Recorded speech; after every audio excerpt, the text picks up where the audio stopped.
Hello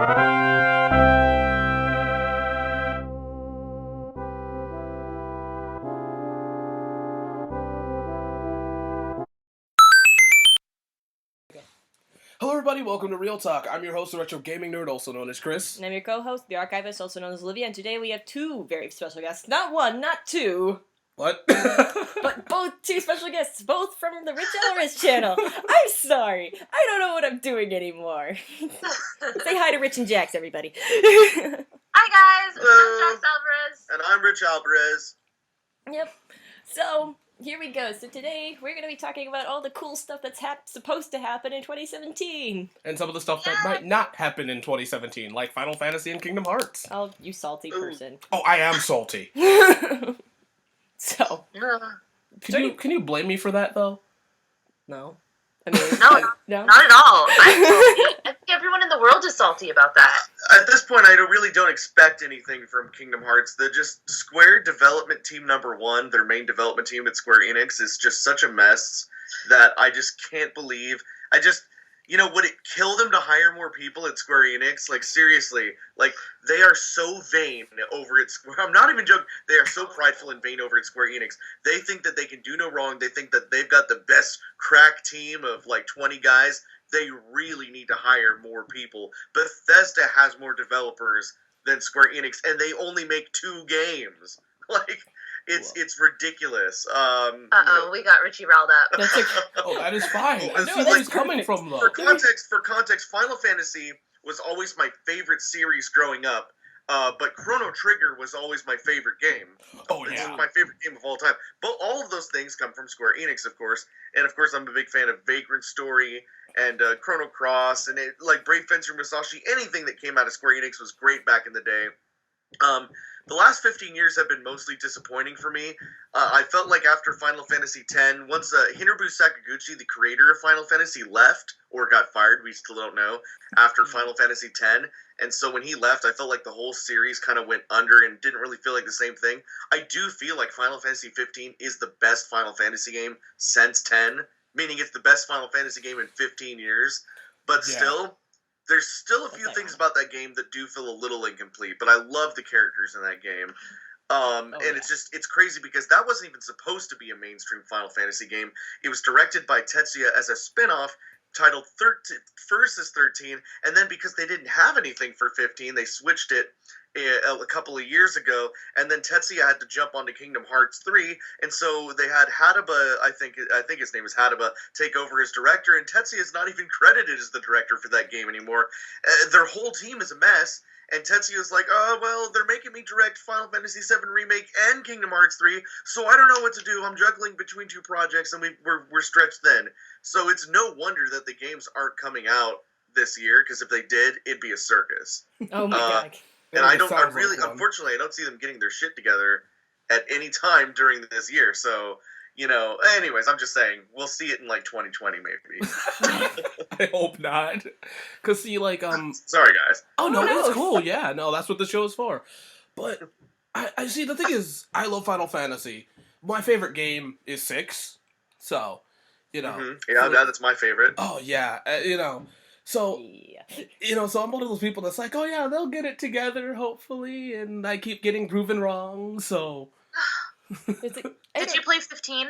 Yeah, yes. Oh dude, yeah, we are terrible. We bought 2 copies of 15? Because we have the Steelbook and the normal copy. Oh yeah, we have the Steelbook version. Yeah. Oh man, and it's just, everything, it's just so beautiful, and then Kingsglaive is also beautiful, and it's just... Yes! Oh, yeah. By far, I think I've never gotten so attached to characters in a long time. So half of me playing Final Fantasy 15 is just me sobbing. I know! Oh! Oh, and then I absolutely agree. Oh yeah, and then I don't want to spoil too much, but the Ignis. Oh my god! That crushed with Ignis. That just crushed me. I couldn't even deal with it. And then and then the thing with the train, later. Yes. Yeah, I was like, you can't do this to me. No. He's Ah. you It's can't like, hey take guys, him. remember that happy fun adventure you were playing for the last 30 hours? Well, now it's gonna get ripped out. Not anymore. Yeah, like one half of the game is crying, the 1/3 of it is laughing, and then the rest is just devoted to me It cursing gets everybody. real too fast. Yeah. It's Mostly so Arden. quotable too. Mostly. Mostly art. Arden, Yeah, you just dude. alive. Arden is, I gotta say, he's like, I think I like him because he's kind of Kefka-esque, but at the same Yeah. time, he's not, and it's just really awesome to watch him. Yeah. Although, My favorite line from Arden is, "Dude, are you seriously trying to kill me?" Yes. Oh yeah. I'm just Like, what was it, dude? Is this for real? like, yes. Yeah, he was kind of funny. Yeah, and I did get like that kind of chaotic sense from him. His, I mean, like, you know, there's I won't spoil it just in case people are listening, but there's that twist and you learn like Arden's backstory. I was a little unimpressed by his backstory, a little bit, but I mean, I get it. But I kind of felt like, you know, that just kind of came out of nowhere. But hey, you know, Kinda did. Yeah. you know, I would say that 9 out of 10 times the Final Fantasy villains have terrible motivations. You know, Sephiroth had, you know, some BS motivations. Like really, only Kefka, in my opinion, he's the only Final Fantasy villain that was not only able to achieve all of his goals, but also like his motivations made complete sense for, you know, the psychopath that he was. So Oh yeah. I mean, really, besides Kefka, all of the villains in Final Fantasy are pretty flawed, but whatever. Yeah. I mean, That's the one thing I don't understand is when I have had fights with people about Sephiroth versus everybody Sephiroth else. and his like identity issues. Yeah, because when this guy was like, Sephiroth is the greatest villain ever, and I was like, now wait a minute. Based on what? You Yeah, know? he- Because, like, you know, yeah, I think everybody is in love with Sephiroth for the same reason why Final Fantasy VII is most people's favorite Final Fantasy. Final Fantasy was never popular in the United States before Final Fantasy VII. And, you know, even, like, you had to be, like, a super, like, you know, super like in just hanging out. Well, for me, it was hanging out in the trailer of my uncle playing Final Fantasy VI.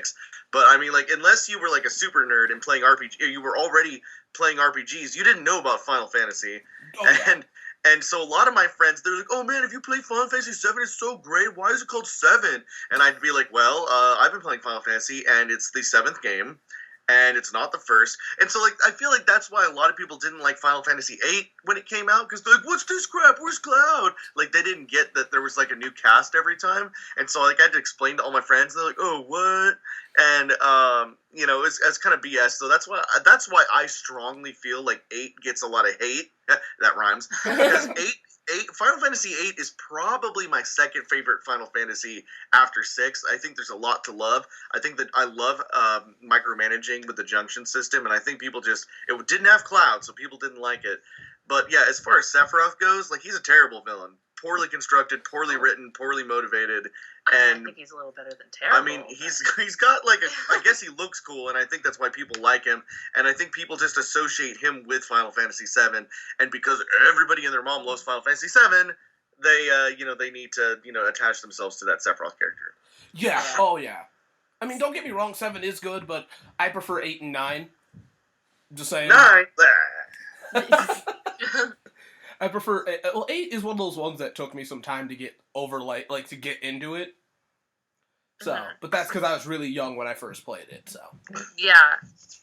I just How old are you, by the way, Chris? I am 21, actually. Okay, so you would be like, how old? Was So you were born in 95, 96? 95. Okay, so you weren't born when Final Fantasy VI came out. No. My mom actually had the console, then I just, like...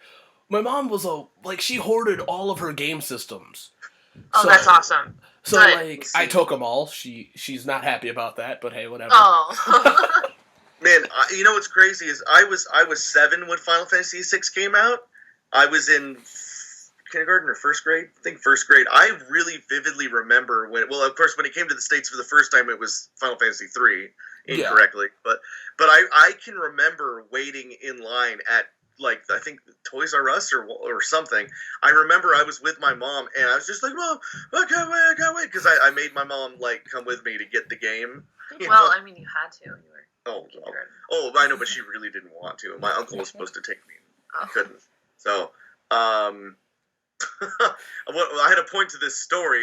I remember being so excited for that game, and I think that like I had played the other ones, but because I had finally reached that age, 6 or 7, when you really start to have your first real vivid memories. I think that's another reason why Final Fantasy VI is my favorite, is because of nostalgia. But I've replayed it many times since then. It still holds up. Oh yeah. But like 6 was never, or not 6, 7 was never my nostalgic Final Fantasy. I played 7 and I was like, oh yeah, cool, it's finally in 3D, but the characters are weak and the story sucks. Definitely. Well, there goes the dislike bar. Oh no. That's all right, whatever. I mean, hey, unpopular opinions, but. So speaking of hype, Oh man, the Nintendo Switch was announced. really recently. Yeah, I'm sorry. We did another video and I kept messing up the date, so whatever. But it was announced quite recently. How do you guys feel about this? The Switch? Feeling... How do I feel in general about this? I'm going to let Jackie answer this question. I'm really excited about the Switch. I mean, I don't think that it can, compete with the Xbox One and the PlayStation 4 on the same level, but it's better than the Wii U. Yeah. And I don't know. There's some cool features to it, like the vibration. What's it called? The Joy-Con. The Joy-Con controller. Vibration. Oh, the thing. HD Rumble. Yeah, Is what they call the it. HD Rumble. Like, that's pretty cool. And if it works the way they are saying it's gonna work, I'm really excited to find out just how well that works, because that's probably like the coolest feature in my opinion. It's like, no, yeah, it's like, I think that the Switch, I'm really excited because I'm just like, it's a new console, I'm getting new stuff, this is exciting. And it's also, because I like it because it's kind of like, it's like kind of like the Wii U approach, but then it also goes, let's just like refine this a little more. So I think maybe it'll keep up better with other consoles, or at least maybe we'll get some cool, really neat stuff for it, and it won't matter if it keeps up. Yeah, I'm really excited. I'm the guy that literally pre-ordered it the day that I heard about it. But Yeah, like, certainly. there's a little bit of missed opportunity. I don't know what it is with Nintendo and not having, because okay, they show us Mario Odyssey, all right. Yeah. That's not coming out for it. That's the holiday season. I know. That kind of That's my bothers me. biggest disappointment. And then, like, I get it. Yeah, Breath of the Wild is cool. Olivia knows this. I'm one of the biggest Zelda fans ever, but can we, like, get more launch titles for it? Because you need to have a very strong launch. You I do, think. yeah. No, You know, that's a good it's point. crazy because I'll be frank, and if you've seen my streams about it, I'll say first of all, I'm really excited about the Switch. I think that it's going to be a great machine, and it's going to be a lot of fun. Having said that, I agree. I think that it definitely needs more big launch titles, and I feel like they, are just slightly unprepared with the content. And a lot of what they're doing is basically like repackaging. Obviously, like we're getting a repackage of Mario Kart 8 with some new features, but that's not even a launch game. That's going to be a month afterwards. And Mario. I've been waiting. I've been saying this a lot in my videos. I've been waiting for a big open world Mario game since the last big open world Mario game, which was Super Mario Sunshine, like freaking forever ago, like 15 years ago, whatever it was. And I didn't even care for that as much as Super Mario 64. And this looks to me like this is finally going to be like another Super Mario 64. So I am looking forward to Super Mario Odyssey way more than anything else on this console. And the fact that it's not coming out till holiday is really disappointing, especially when you consider the fact that if they need Mario Odyssey to sell Switches for the holiday season, that means they aren't banking on another major hit during that time. It's like, oh shoot, we don't have any other big hits to sell this console during Christmas. Let's save Mario Odyssey for Christmas time so we can sell.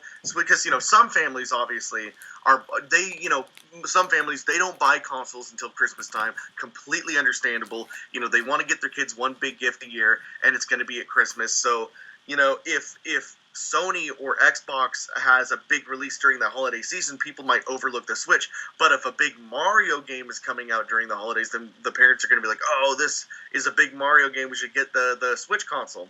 I completely understand that. However, again, it just says they aren't planning on another big release. So we're going to get Zelda, a few other things, and then Mario in the wintertime.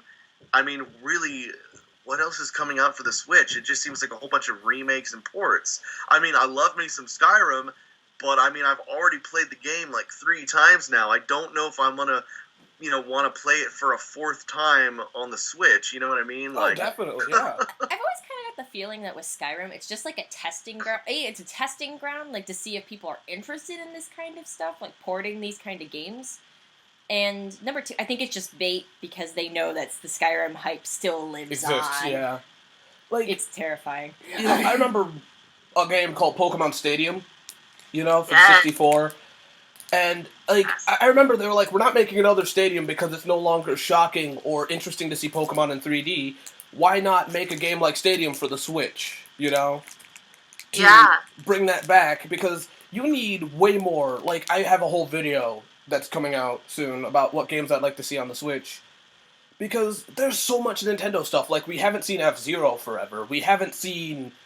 Like, we saw Star Fox, but that was a mess in my opinion. Whatever. Oh, yeah. Yeah. Oh, what else is there that I said? Jeez, we haven't seen a Metroid in forever either. I mean, yes. I know Federation Force happened, but no one was happy with Federation Force. Yeah, like, there's so many missed opportunities. I mean, there's just so much you can do, And I get that, like, Fire Emblem, apparently I guess they're banking on Fire Emblem or something for it. But you need way more than just that, Yeah. I think you're absolutely right. I also, I really want to see an Earthbound something or other on the Switch. I would really like to see that, too. Like, Earthbound 64 was supposed to be a thing back when the 64 was around. Like, Earthbound Mother 4, was it that one with Lucas? Mother 3. 3, thank you. Yes. But they did eventually release Mother 3 for the GameCube, but I think Japan only. Yeah, it was. It'd be cool if we saw the 3D version that they wanted to make for that. Have it, like, open world or something. Do something, There's so much that the Switch could do, but it seems like they're just twiddling their thumbs hoping that we're just going to buy it. It's funny you should bring up the Mother and Earthbound franchise, because I just recently I saw some rumor about, like, the Earthbound franchise coming to the Switch, but I don't know. Or there was someone's reaction to it. I don't remember. But it just strikes me as weird that I just heard about that recently. Like, what else is there? Like, I know that they're bringing the Shin Megami Tensei franchise to the Switch, but who cares? I mean, I love it, but not many people are going to really jump on it, Not with the Persona I don't hype think I ever played that. I'll be honest, I'm not huge on the Shin Megami Tensei. Like, I think out of all the Shin Megami Tensei stuff, Persona is probably the best, but even that, like, I can't help but play, like, Persona 3 and be like, I'm just gonna play Final Fantasy. I don't blame you, though. And that's where I'm like, people are gonna be like, there's some people that are excited for it, and then everyone else is gonna be like, yeah, like, they say they have Square. Why not, port 15 or even some other Final Fantasy game, like the Dissidia game that came out for the arcade. Yep. Yeah, not to super knock on Namco or whoever makes... I think Namco is the one that makes Persona games. I can't remember. Atlas. Oh, Atlas. You're right. Atlas. Thank you. Mm-hmm. Not to super take a crap on Atlas, but I've always felt like... it's funny. I listen to a lot of really weird music. I listen to, like, techno and indie. Like, you guys might not have ever heard of bands like Cut Copy or, like the Drums or, like really, I listen to really weird, music. But sometimes, and I'm talking about 90% of the time, you get people that say they listen to something to be cool or because they think being a hipster is cool or whatever. And they're just like, oh yeah, I don't listen to pop music. That stuff's for losers, And like, I see it all the time with people and, they just kind of like go against the norm because they think that's hip. I'm like, so here's the thing. This is what my ultimate point is about Persona. I feel like Persona is the hipster's Final Fantasy. Not the hipster's Final Fantasy. It doesn't play as well as Final Fantasy. It's not as fun as Final Fantasy. It's not written as well as Final Fantasy. The soundtrack is suck. compared to Final Fantasy. Why would you play Shin Megami Tensei anything when you have such a superior... I would play Final Fantasy VI 20 times before you get me on another Persona game. So I really feel like Shin Megami Tensei, especially Persona, is just Final Fantasy for hipsters that just want to be like, oh yeah, you like Final Fantasy? Guess what? I'm into Persona, dude. They're so much better. It's like, no, it's not. See, here's the thing, as a person that's a big fan of those, I don't blame you, because that's pretty much the fan base, though. It is the fan base. Like, every time I bring up, like, oh, I like Persona, and they're like, what else do you like? Oh, I like Final Fantasy. Yeah, they treat you like you're some kind of traitor. Wow. Like, look, son, a traitor, you know? Get out of here. You can like Star Wars and Star Trek. It's okay. You can like both things that are similar. No, Yeah, I like Star Wars and Star Trek, and I would never say that you're a traitor or whatever, but like, and then, you know, that's cool that you like it. I can't stand the fakers, you know? I don't blame you, though. No, it's real. It's real. It's, believe me, it's the unfortunate thing is just those people exist in everything. It's like, it's hard. Yeah. I've had to... Like... Sorry, it's like... Sorry. No, you go ahead. I was gonna say, like, I've had to fight, like, people about, like, I've had people who have basically gone, like, I've had people ask me if I knew what was on my shirt because they think I'm a fake gamer. And I'm like, yeah, I know what Assassin's Creed is. You know, I'm like, I'll fight you. And, or like I've had, you know, people... I'll fight you. It's gonna be a death battle up here. Which would just mostly consist in me flailing my arms like the noodle I am, but... it would be, but now, then, getting back on track with the sorry. Switch. Oh, yeah, thank you, sorry. I feel like their whole thing is that they're trying to make it so it's a console that you could play at home, you could take it with you, and, you know, all this stuff, but, you know, I can't help but feel like Nintendo isn't really listening to their core audience, because I feel like if they were listening to their core audience, then maybe they would have just settled on the home console. I don't know. Yeah, but, see, the thing that's cool is, yes, it does go, you're able to bring it somewhere, but wasn't, like, the battery, like, not consistent? So what's the point? Just make it a home console thing. I'm sorry, that might sound like harsh, yeah, but... like, the battery is only supposed to last for 2 hours. It's like, oh, okay, cool, so I'm gonna use it for a minute, and then, like, it's gonna die. Yeah, exactly. So, yeah, that's a good point. No, it's funny, because, with the Switch, it... Like, cause it's like, I'm always afraid it's gonna be like with the Wii U, where I thought I could take the gamepad almost anywhere in my house, but then I get it past my living room, and it's like, nah. No. You can't do that. Like, even in, like, if I go a little too far in my living room, it'll go, nah. No. Sorry, bro. Yeah, this is them building a better Wii U by just making the console in the tablet, and then that way you can take it anywhere. But it's like, none of us asked for a better Wii U. No one did. No, yeah, and then they're like, oh yeah, we're still gonna have the 3DS, but then they made this portable, so everyone's now freaking out thinking they're gonna kill the 3DS while trying to support the Switch, which is kind of possible, I think. I don't know. Nah. You don't think so? I can't help but feel like Nintendo in general has this attitude that they're like, oh, well, you know, we can't just, you know, compete with the PlayStation or the Xbox by making like a powerhouse console that can play, you know, powerful games. We got to do something against the grain, so that way it's something unique, so people will want to buy Is Nintendo becoming console, you know, for its unique stuff. But that's not why people buy Nintendo consoles. People buy Nintendo consoles because they like Nintendo games. Yeah. We don't care what the console looks like or does, but hey, you know what? It would be nice if it could also play all those other games too, so that we didn't also have to buy a PlayStation or an Xbox. You know, I'm just saying. Oh, definitely, yeah. Like, the thing that's funny is, there was a time when Nintendo was the powerhouse. Like, the Super Nintendo was one of those. Yeah, Super Nintendo is, I still consider, the best console of all time. I agree with you there. But it was a powerhouse console, you know? Like, Sega barely, as from what my friends, even my Sega friends, are like, yeah, there's so many games that I wanted for the Super Nintendo. They're older than me, definitely. But, you know, like, one of my friends, he's way older than I am, and he was talking about he got a Sega, you know, back when it was the NES versus Sega. Then the Super Nintendo came out. And there's so many games that he wanted for it. There needs to be that, like, exclusivity to the console as well. That's not there anymore, you know? Nintendo needs to play a little bit more viciously, like by taking, like Bethesda's working with them. Maybe they should be like, okay, look, here's the money, here's whatever. If you're exclusive to us now, they made that mistake with Rare actually, where they were like, yeah, let's just let's not tie them in or let's not treat them well or something. You know.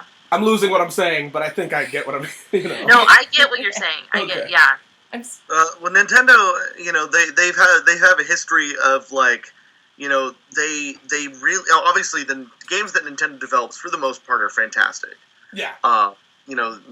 Mario and Zelda especially have been, for the most part, great games, and I think that they forget about some of their second party stuff. And Rare was, for the most part, a second party until the company went public, and Nintendo decided they weren't going to buy it. And so when they passed up on the opportunity, Microsoft stepped in and bought the company. I personally think that was a bad decision. I think Nintendo should have put the money down and bought Rare, but hey, I'm not Nintendo. So, I don't know what to tell them. It was the same thing with Square. Square, back during the Super Nintendo days, was also pretty much second party. Final Fantasy, Super Mario RPG, Chrono Trigger, these were all exclusive to the Super Nintendo because of the partnership that Square had with Nintendo. And then when, they were like, and Square, and not just Square, but also Capcom and other companies were like, hey, Nintendo, your next console, it's got to be discs because, Final Fantasy VII is going to be like 50 hours long. We got to put it on multiple discs. There's no way it's going to be able to fit on a cartridge, and Nintendo was like, man, we're going cartridge, so see ya. So. The terrible thing is Nintendo, like, with that cartridge thing, made one of its biggest enemies, which was Sony. Like... Yes, because Sony was like, hey, hey Square. Yeah. Because Sony was like, hey, Nintendo, let's do it. You probably know the story of that, right? Listen, I think I know the story better than most. You do, Sony was actually working with Nintendo on making the Nintendo CD console, and it was actually, in fact, because I was just at the SAC Gamers Expo where we got to actually see the Nintendo PlayStation, which it was one of the prototypes. And so they were making the Nintendo. It was going to be called the Nintendo PlayStation, and then at the last minute, Nintendo was like, nah. And so Sony was like, well, I don't want to have just wasted the last 4 years developing this thing for nothing, so there's no law that says we can't make this our own console and call it the Sony PlayStation. Nintendo tried to sue. It didn't work. And then a year later, in 1994, Sony released the Sony PlayStation. And because of that, because companies like Square were already developing, like, Square was already 2 years into developing Final Fantasy VII for the Nintendo PlayStation. So when it became the Sony PlayStation, and Nintendo was like, are you really not going disc, Nintendo? And they were like, no. They're like, okay, well, we're going to go with the Sony PlayStation because we basically already spent 2 years developing Final Fantasy VII for that console. And, a lot of other game companies went the same way. So in a sense, and I love saying this because it's really crazy, but Nintendo literally created their worst enemy. Well, there we go. My episode of Nostalgia Goggles is now done. I don't need to do it anymore. No, because I kind of feel like Nintendo not only created their worst problems, but they also now are kind of like they've accepted the fact that they can't that they don't want to or can't compete console wise. But they're like, oh yeah, as long as we've got Mario and Zelda, we can sell anything because we're Nintendo. But it's not really working. Yeah, unfortunately. I don't know. I think it was kind of a really bad it was a crash of reality for them with the Wii U because they got real lucky with the Wii, with the first Wii. It really appealed to the soccer mom, everyday family, kind of a thing. But the problem was hardcore gamers, we need better consoles all the time. And so when they released the Wii U, that soccer mom family mentality was like, oh, well, we're fine with our Wii, those people don't need another console. It's the hardcore gamers that really love to update their stuff. And so the Wii U appealed to almost none of that audience. So then they had to start trying to appeal back towards the hardcore audience. And, I love Mario Kart and stuff. So, it worked for me, but not for a lot of people. And they ended up, of course, losing a ton of money on the Wii U. And so, we assumed that the next console would be something more akin to a PlayStation. And so I think they're taking, I don't know why they're taking this, I mean, like you said, the Switch looks awesome, I can't wait to play it, but I know a lot of people are like, man, pass, you know? I think they're taking too huge a risk again on the Switch, and I'll never understand it, but I'm not Nintendo, so I have no idea. Yeah. See, when it comes down to it, the thing is, the biggest problem from what I understood, is no one knew what the Nintendo Wii U was. Actually, most of my friends thought, oh, okay, so it's just an add-on, right? Yeah, I hear that all the time too. It's like, oh, it's just a tablet for it, right? They didn't understand it was a whole new console. Yeah, and that's like, I'm sorry, I just think Nintendo needs to be a little bit more hardcore. Do you mind if we switch the subject to movies? Oh, yeah, movies. Alright, cool. Sorry, if you guys want to continue, you know, let us know. No, that's fine. I mean, absolutely we not. said our piece on it. Yeah. So there's a lot of interesting stuff happening this year. There's Mighty Morphin Power Rangers, Wonder Woman, Spider-Man Homecoming, a bunch of other crap I haven't thought about because I kind of forgot about it because I'm too excited about the first Logan's three gonna options. Be probably the best. Yeah. Which one? What? Well, at least one of the best because it's coming out in about a month. Yeah. Which one's the best? I didn't hear, I'm sorry. Probably. Logan. Oh yeah, Logan! Dude! I forgot about Wow. Logan. Oh my god, I'm so excited now. Oh my god, I'm all re-excited. Oh, and then the Lego Batman movie. I'm really excited about that too. Me too. I'm so excited about all of these. I know. Oh man, like I know like a lot of people like for like Logan. I'm really excited about because X-23 did. Yes, little tiny X-23. Also, Patrick Stewart. Yeah, Patrick. Yeah, we get Patrick Stewart. Well, Patrick Stewart in anything. Yeah, I know. Yeah, like I would Patrick follow Stewart that all man the to the things. ends of the earth. Okay, I see my place. But not well. You can come with me. But no, I think that see. The thing is, I forgot all about Logan. I thought it was coming out way later. That's But what no, happened. see, the thing is, the people at my comic store are evil. Like, Why? they can't talk about movies because everything is, oh well, Logan's gonna suck, and I'm like, oh no, No. I can't hear that. Not hearing that today. Oh, or do you work with a bunch of like comic purists? Like, Yeah. Oh. well, I'm they're just not going to sorry. enjoy anything. No, they don't. Like, the Power Rangers trailer came out, and they're like, oh, it's not my Power Rangers. I remember back when they had rubber suits and and The dialogue isn't terrible enough. the dialogue isn't bad enough. It's not like the 19-whatever movie with Ivan Ooze. Like, do they seriously want it to be like that movie? That was shit. I know. It was. It's like, oh man. I mean, I loved it when I was 10, I know. but now I look at it, I'm like, Jesus. I was like, okay, when I remember, I saw that movie for the first time, I was actually kind of afraid of it, because the idea of, like, all these adults being mind-controlled, and then just, you know, and stuff, really freaked me out. And then Ivan Ooze was just, he was strange and kind of disturbing. Now I think he's hilarious, but... Yeah. And if there, like, I swear to God, if there's an Easter egg to him, like, just a reference in the new Mighty Morphin Power Rangers movie, I will be laughing so hard. I will be so happy. Even if it's just, like, something really dumb, like a can Like of, a stupid egg like one of those little, like, jars of fake purple goo, and then it says Ivan Ooze's, like, magic like, putty or something like that. I would... You know, it's interesting because I can kind I don't know. I was talking about Logan. Then we talked about Power Rangers for a sec. I don't know. Just talk about whatever. Okay, well, I was saying I could relate to your comic book friends. I don't know if you heard this part. No. I said I could relate to your comic book friends because I know what it's like to like keep comparing the movies to the comics. But I'm somewhere in the middle. I'm not like, oh yeah, the movies and the comics, those are two separate things, so I can appreciate them completely for the individual things. I'm not that person, but I do learn to, for the most part, understand, because I'm also a filmmaker, at least I like to think I am, and so I can appreciate what you have to do to adapt something to a movie. And I also understand that Fox doesn't own the rights to all of the Marvel characters. They only own the rights to the X-Men, which of course brings up the popular argument, shouldn't Fox just give the X-Men back to Marvel so they can include them in the Marvel Cinematic Universe? Of course they should. Will they? No, because 20th Century Fox is a bunch of entitled babies. And that's so why that's never going to happen. And that's why the X-Men are But dying. anyways, I am really looking forward to Logan. And yeah, I know it's not Old Man Logan, but it looks amazing, and I can't wait. And yeah, it's coming out on March 3rd, so yeah, just about a month, less than a month and a half away. And it looks really super great.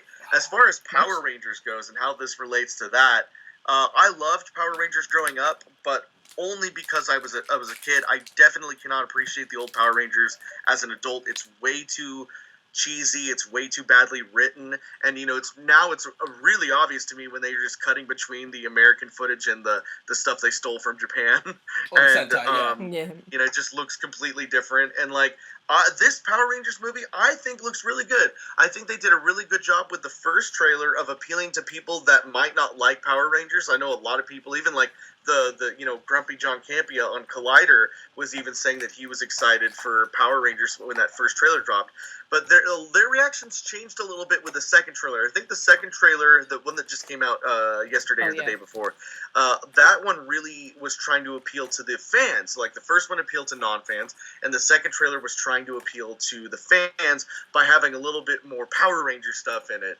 And I think that kind of, it turned off some of the people maybe from that were interested with the first trailer, but didn't completely knock out their new audience, because they want to make sure with this movie that new people enjoy this franchise, but they also want to make sure that they also please fans of the old show. I think for the most part they're doing a great job. You've got Bill Hader as Alpha 5, and he's fantastic. He acts nothing like Alpha 5 in the original show, but I think they did a great job. And Bryan Cranston is just amazing in everything he does, so I can't wait. I think that the interactions between the characters are fun, and I'm really freaking looking forward to the Power Rangers movie. So, whatever. Me and Olivia are heavy into cosplay. We make cosplay, we do stuff. So, costuming, big thing. And I really do enjoy I like the new suits. I like Rita. Yeah, Rita, when I first saw her, I was kind of like, I don't know. But then when I saw her, walking around and actually doing stuff, I was like, okay, I can get behind this. This is pretty cool. Oh, yeah. And then also, I know it's not costume related, but I love what they did with Zordon. How he's a big bunch of moving blocks on the wall, like a big kind of computer thing. Whatever that is, it's awesome. Better than the tube. Yeah, that definitely looks way more alien than just the blue light thing. Yeah, the tube was not that convincing. What was that tube even for, though? Apparently it was keeping him alive, I think. I don't know. Did it project his face? I think so, yeah, because remember in the one movie with Ivan Ooze, then, they break it, and he's just this weird little shriveled up old man, like Darth Vader out of his suit, kinda, just... Oh, yeah. That was weird. Yeah, it was weird. So... The whole movie was weird. Well, yeah, but it's the only time we saw him out of the tube, so... It's my only frame of reference. I don't know, it could be other times, I don't know. Yeah, that tells you how much I've watched Power Rangers. Well, yeah, it's like... No, I jumped around too much in Power Rangers. I saw pieces of Mighty Morphin, Time Force. Time Force is my thing. Yeah, Ninja Storm was... No, Dino Thunder was the closest thing I had gotten to watching it semi-consistently. And then by then I quit. So... But... I don't know. And then, is Guardians of the Galaxy Volume 2 coming out this year? Yes. Yeah, in May. I just remembered that, and now I'm even more excited. I'm so excited. Where have we been, Olivia? I don't know where we've been, but oh my god, that trailer cracks me up. I know so many people are like, Drax isn't funny, but I think he's hilarious.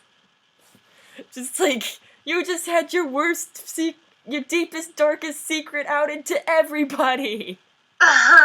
And I'm one of those not liking Drax people. Oh, I'm sorry. But no, I think it's funny just because... It's out of character. It is, and it's... But then also, I'm as cute as Baby Groot, or Tiny Groot is, I can't wait for him to grow back up into a giant tree adult. He's cute. Me too. But I'm also kind of that's the only reason why you're here right now, and I want you to grow up again and be cool. You know? Yeah. I think it'll be one of those things where, at the end of the movie, he all of a sudden just, sprouts into the big Groot. That would be the best thing ever. I can't even lie. But it's because... But I also can't help but feel it's just he's Baby Groot again for marketing. Pretty much. Yeah, I mean, dude, the whole... Even, they gave him clothes. I mean, come on. No, yeah, he's got the sweetest little face. But at the same time, I can tell I'm either really gonna be okay with him, or I'm really gonna be annoyed by him and be like, grow up already, I'm tired of watching Rocket babysit you. Even more than he had to. He's got clothes like a people! He's so cute! Yeah, I do understand. Yeah, I know where you're coming from with that. It is kind of funny with the button thing, but I'm also... Then I think the payoff for that one, though, it was more of the duct tape joke that follows the button thing. Yeah. I agree. Because it's how do you not have duct tape? Because you have everything. Man, I really don't know how to feel. Like, I'm a guy that prefers to make movies versus, watch them. Mhm. So this topic's a little out of my range a little bit. But when it comes down to it, a lot of the movies seem interesting this year. I can say. Like, Yeah. I've been out of the Pirates of the Caribbean game forever. I forgot about Pirates of the Caribbean. Oh yeah, I don't even understand why they're making those again. Yeah, so because I saw the trailer and I'm like, is this supposed to be funny? Is that Will's kid? What is this? No, yeah, because when I first heard about the trailer, I thought that the guy who was going below deck to go talk to the kid, I thought that was Will. I thought Will was gonna be all all messed up in the new Davy Jones thing, but apparently You not. already lost me. Yeah, well, because remember he took. No. Okay, at the end of the third movie, he had to sacrifice his heart. Went in the box because Yeah. he became the leader of the. I forgot what Davy Jones's pirate ship is called, but he became the new Davy Jones. No. Flying Dutchman. The Flying he became the new captain of the Flying Dutchman, so he left his heart with Elizabeth, and it's like, my heart belongs to you, and then I'm going away for 10 years now to be the Dutchman. See ya, and then, that happened. Yeah, that was crap. You should join, one of those people that does movies in 15 seconds thing. Because, you just explain that whole... You know what's bad is that there was, 3 movies to explain that, and you explain that in, a few seconds? Yeah, but if it got rid of the stuttering, it would have been faster. But yeah, and then the fourth movie, I have no idea what the fourth movie's about, so I guess they're trying to go back to the canon of the third movie when things kind of made sense. Kind of. Yeah, I never saw the. But Chris, what you were saying, you said you like to make movies more than you like to watch movies? Yeah, it's weird. I don't know what it is about that. I guess it's because we had a friend that really got into analyzing them to a point. So he would want to watch the movies all the time and pick them analyze apart. them, and I'm like, oh, dude. Oh man, I don't think we'd get along then. No, because I analyze the shit out of movies. See, the thing is, I don't mind it. It's just this guy was so pretentious. Oh, I've had friends like that. Most definitely. The thing that's funny is I'm like, you should go to film school. He's like, no, dude, I know what's up. Wow. So, don't get me wrong, I love watching movies, and I'm actually, I might sound hypocritical because I'm the person, Olivia gets sick of me for doing it, because I do analyze film. We just, yesterday, I swear to God, we just had a whole fight about why The Graduate is overrated. Because he just starts going off. He just goes off on this tangent, out of nowhere. I think I, was, asleep for a second, or I don't know what I was doing. But suddenly he's just like, The Graduate was overrated, and this is why. And I'm just like, okay. Okay, I didn't say that. Well, no, but it was something similar, and I was just but like, you're what's not wrong. going on? It's interesting. I don't think I could ever say anything like that. I love making movies and shorts and comedy sketches and videos, but until what I make, and again as a self-deprecating artist, I'm always like, that wasn't good enough. I'm never happy with my art or my work, as someone like that, I could never feel like watching movies is any less than making movies. Until my work, I feel like what I do is better than what Steven Spielberg has done. I'm always going to enjoy watching movies way more than making movies. But I guess that's just me. I think the thing is I might have said it wrong, because, I don't know. I do once again, I like it. It's hard to explain what I'm getting at. I don't know. Let me put it this way. You like being able to enjoy them, but you don't like it when it's like, I'm a hypocritical bastard. Yeah, I'm trying to get at. you can't make up your mind how you feel about them. So, yeah, don't take offense. He just doesn't know what he's doing right now. Oh, okay. I don't easily take offense, and it's funny. I have conversations like this all the time. I'm kind of a grumpy person, as you know. You for years, if you watch my YouTube channel, you know that Julian does the burr, burr, burr, burr, burr, burr, yeah. Everybody makes fun of me. My grumpiness has been characterized as burr. It's an ongoing joke that has lasted my entire adult life, right?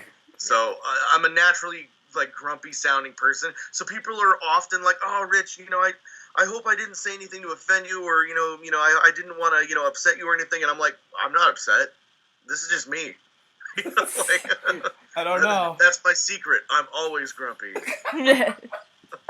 You know, like I don't care, whatever. And I guess that's really all there is, you know. So don't feel like you never ever feel like you have offended me because I don't, you know, yeah. Oh no, the thing is, we could kind of tell you dropped a whole bunch of truth bombs throughout this whole episode of Real Talk. Yeah. Instead of like real as in like film reels, he thought like real was real. Yeah. Well, that's actually kind of the pun. So. Yeah. But yeah, it's just like, no, no, we do appreciate that. But it's, What? oh no, I was just gonna say, also, I'm sorry, I haven't had a chance to talk about it, but I'm super psyched about Wonder Woman. I know Spider-Man Homecoming's happening this year, but I'm kind of, and as much as I love Spider-Man, like, props to Spider-Man, but I'm so excited. I can't even deal with it. Okay, but to be fair, you're the woman that has a long box full of Wonder Woman books. It's like, not a long box yet. Oh, trust me. Give me time. Oh, trust me. Oh, it's getting close. It's getting close. Yeah, I remember. It's like you know, some of my favorite comic books. Like I'm a big fan of you know, Frank Miller, obviously, but I also really love Kingdom Come. You know, I think it might be my favorite DC graphic novel. I still need to read just that. because of like I love anything that's kind of post-apocalyptic, and I love the what kind of like the allegory or whatever's going on in Kingdom Come. Is just crazy, and Wonder Woman is obviously a big part of that too. And I think that Wonder Woman is, you know, fantastic in so many great stories in the DC comics. Good answer. However, I have been so far extremely. I mean, here's the thing: I grew up a DC person. Like, I enjoyed Marvel comics growing up too, but I consider myself so much more of a DC person. As far as the movies go, I don't know if I can ever really get on board with the DC movies. And here's why. And, you know, I might have mentioned this the last time I was on your show. I can't remember. But it's just because Marvel Studios, the studio, I mean, Disney owns it, but they just finance it. You know what I mean? Like, Marvel Studios is their own thing. And they are a part of Marvel Entertainment. Literally, the people that make Marvel Comics are also in charge of Marvel movies. They are a single company, and they've worked really hard. They've been planning their Marvel Cinematic Universe for decades, and it has finally planned out. DC Comics was bought in its entirety in the 1970s by Warner Brothers. So there is no DC Studios. Everything that is made that is part of this so-called DC Cinematic Universe is part of a Warner Brothers executive branch decision. And that's why there's so much of a mess. It's like, who's in charge here? Is it Grant Morrison? Is it Zack Snyder? Is it Ben Affleck? And, you know, you're always hearing, things are always, battle. Like, Ben Affleck's like, oh, you know, I'm not going to do this movie. And then the next day he's like, well, maybe I will, you know. And, like, they're like, here's our schedule for the next year. And then, like, the next day they're like, just kidding. We're going to do Batman first. And then literally the next day they're like, remember Birds of Prey? Well, now we're doing this instead. Like, they just can't get their stuff to go together over at Warner Brothers because there is no centralized studio.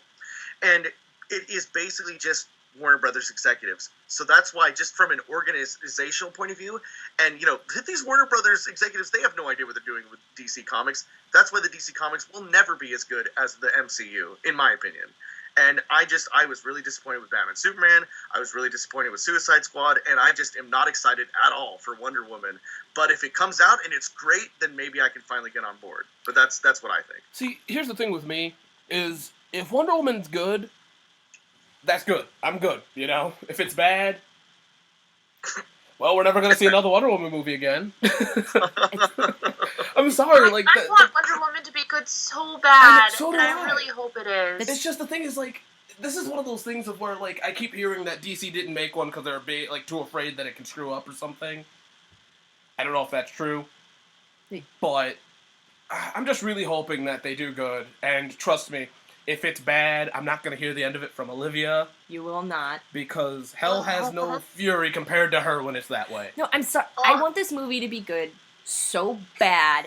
Just because, like, I will be fine. I don't give a shit about the rest of the DC universe. All right. Well. I love DC. Do not get me wrong. But I'm not going to be honest. I'm not super confident in them trying to make the whole Marvel MCU tied together thing. Because you're right.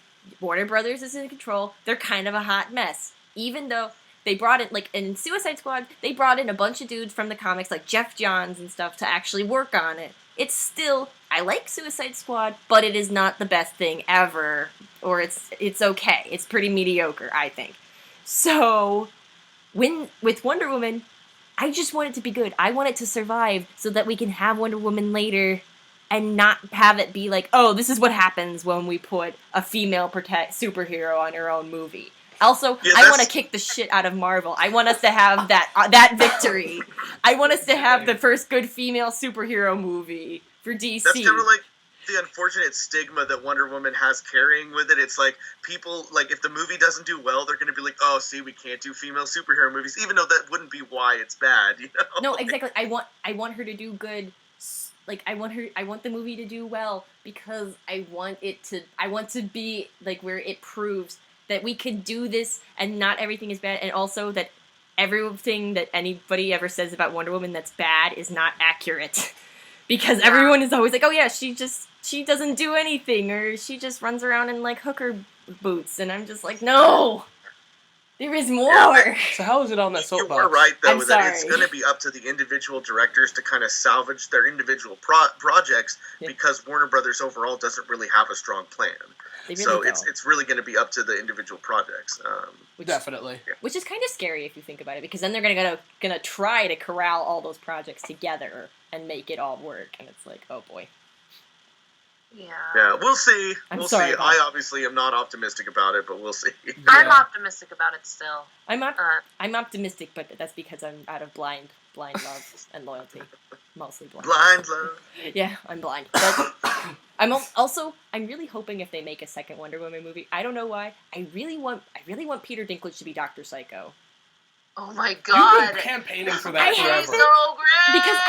Because I swear to God, I woke up in the night, it was like 4 a.m, I woke up just long enough to think Peter Dinklage would be the best Dr. Psycho ever, then fell asleep again. Oh, that's You've been so saying- I'm trying to think. Wasn't Peter Dinklage just cast in something? I have Remember? Oh, I No idea. think he's going to be in Infinite Wars.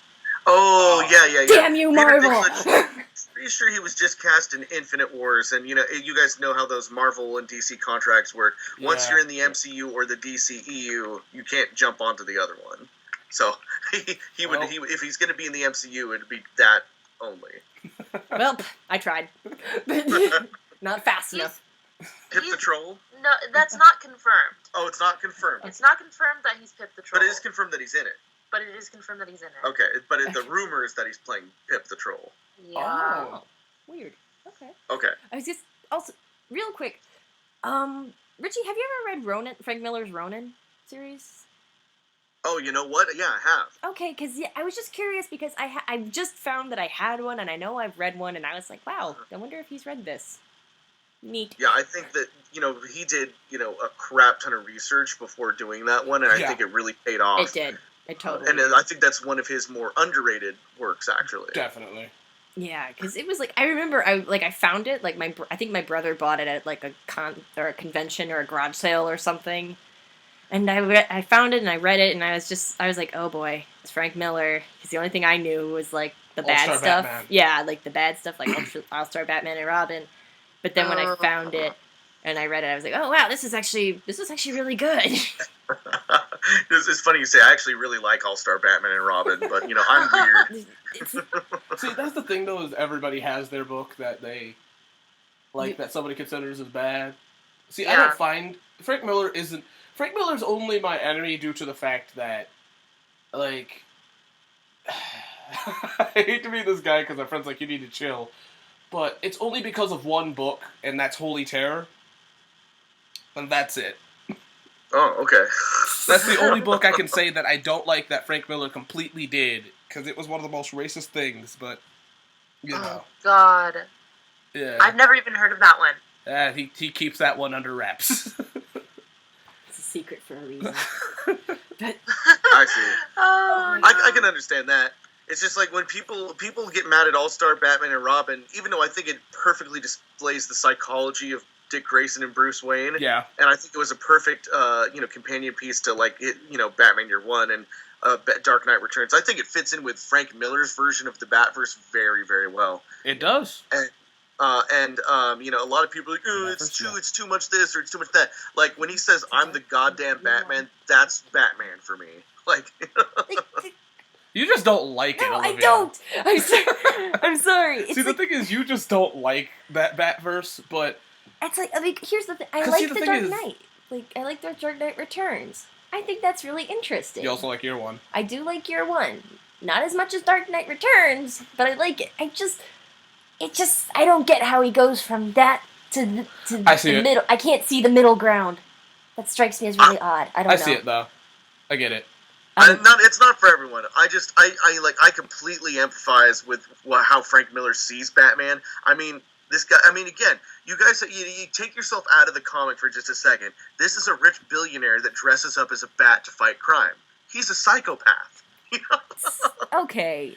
Also, the thing Okay, is, you I'll just buy don't that. like Frank Miller as a person. Though. It's like- Like, And here's Frank Miller constantly wants you to. He's like, by the way, guys, as you're reading his comic books, he's like, by the way, Bruce Wayne is a psychopath. Like every page. no, it's true because I'm Yeah. like, whoa. Also, you can't like the thing that's really No, yeah. cool about. Wow, we went into comic topics. Sorry. But the thing I will admit that I do like about All-Star Batman and Robin is the psychology of it. People are snapped in that book, though. They are really twisted, which I guess I can respect. Well, like for instance, remember when the only thing Dick Grayson can focus on is his parents' brain, like the focus on that murder, and that's pretty cool because it's kind of how it would be. Oh, that's what my grandma spoke to me about, Yeah, police officer and stuff.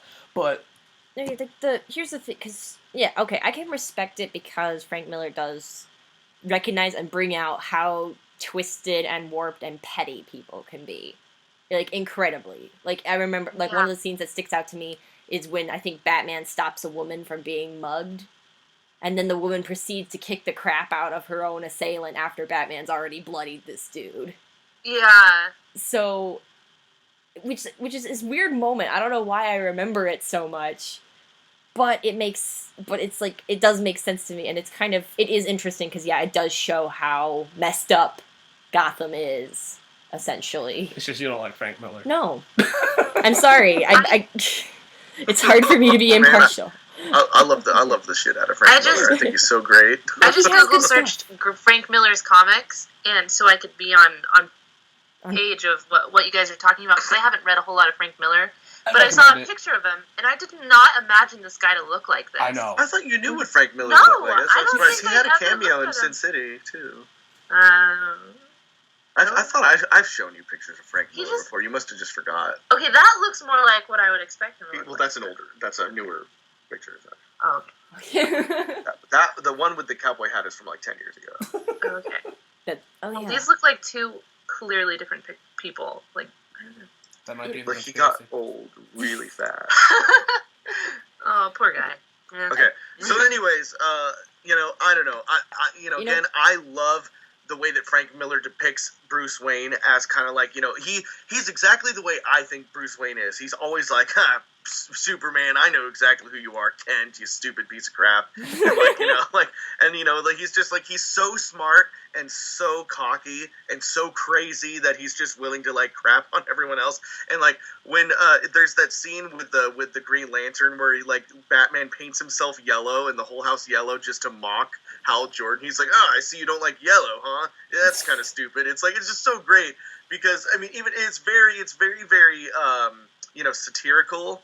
And I love that attitude where Frank Miller knew that they weren't going to give him very much more time on that comic. So it was like in one of the last issues of the All-Star. I think it was in the third to last issue. It's like the very end of the collected work if you have the volume 1.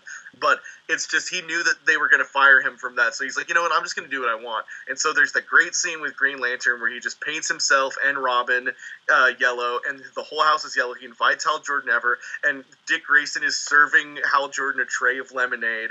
And he's just like, making all these yellow jokes. I just think it's like the greatest thing ever. I think they should have let him finish that run though. Okay, I will. It's like I can kind of respect that honestly, but I think Green Lantern's weakness is no, stupid. no, yeah, it is. I can respect the satirical aspect of it. I can kind of also respect, like the, as you put it, like the goddamn Batman attitude, because it does. As I'm thinking about it, it does carry over to other stuff. Like it carries over kind of like to how a lot of people perceive Batman, and hell, like the Lego Batman movie, which I'm so excited on, is just like that attitude still. Yeah. So, okay, I'll deal. Yeah, that's kind of interesting, actually. Yeah, I could see that with the Lego. Yeah, because it's like just the Maybe way Frank Miller should get credit for creating Lego Batman. Why not? He pretty much did. because he can. It's just like the child-friendly, not as psychotic. Well, I mean, I don't know if I can actually say that, but I don't know if we version. figured that out yet. Yeah, the semi-child-friendly, maybe possibly not as psychotic version for like in Lego. I don't Who know. knows? I don't know. All right. Everything about Lego Batman is just golden. I know, right? Have you seen the minifigure sets, like the little chance packet ones? No? Okay, well, yeah, like, okay, so there's like those little chance packets where you get a random one. They are amazing because they just Really? they have the greatest like little Lego figures. Like the first one, my mom works at a toy store right now, and she picked me up one, and it's Batman, Lego Batman dressed as in a fairy princess outfit. It is the most Are beautiful. they actual, like, working Lego Yeah. pieces? Oh, yeah. In it? Wow! How cool is that? They are the best things ever. The Lego, I just saw the Lego Fairy Princess Batman, and I was like, this is the most magnificent thing. They also have Red Hood. Yeah, there's a little Red Hood one, which makes me wonder if Red Hood's going to be in the movie. I don't know. I wonder how they explain that. I don't know, and I want to find out. I want to know. All right. It's great. I think we should kind of wrap this up, though. We've been going for An hour? Yeah. Yes, if that's cool. All right. So, Yeah, that's totally fine with me. all right. Well, thank you guys for All right. watching Real Talk. Please promote your channels, guys. Oh, Oh, Sorry. yeah, you can find us on the Rich Alvarez channel, youtube.com/Rich Alvarez, where we do streaming every day, Monday, Wednesday, and Friday. We have Wake Up Jax at 10 a.m. Pacific Standard Time and Games at Night at 5 p.m. Pacific Standard Time with video game talk every Tuesday and Thursday at noon Pacific Time. I also make things at Etsy.com. Wait, Jax makes things at Etsy.com, where you can find a lot of my cool crafts.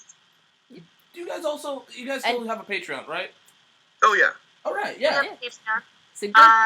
That's right. You can go to patreon.com/Rich Alvarez to donate to make a third season of Stupid Mario World happen. And Stupid Mario World is, of course, the show that we've been doing since forever. It started out as Stupid Mario Brothers, then Plumber Knight Returns, and now Stupid Mario World. So, yeah, thanks for watching, guys, and thanks for Fitch and Jax for coming on, and we'll see you guys next time. Okay, brr. Bye, guys. Always love coming on. Yep. Yeah.